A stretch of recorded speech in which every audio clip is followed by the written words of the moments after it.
Có những lúc ta cố nói thật nhiều, chỉ để chứng minh mình đúng. Nhưng càng cố thắng một cuộc tranh luận, lòng ta càng bất an. Theo lời dạy của Đức Phật, gốc rễ của khổ đau không nằm ở lời người khác, mà nằm ở sự ngã trong chính mình. Khi cái tôi bị chạm vào, ta phản ứng. Khi danh dự bị đụng tới, ta nổi nóng. Và ta tưởng mình đang bảo vệ sự thật, nhưng thực ra chỉ đang bảo vệ bản ngã. Người trí không cần hơn thua để khẳng định giá trị.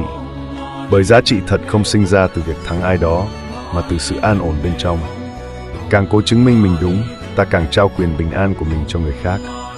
Một lời trái ý cũng đủ khiến ta mất ngủ. Một ánh nhìn nghi ngờ cũng đủ làm tim nặng trĩu.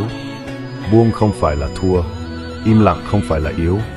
Đôi khi, dừng lại giữa tranh cãi chính là chiến thắng lớn nhất.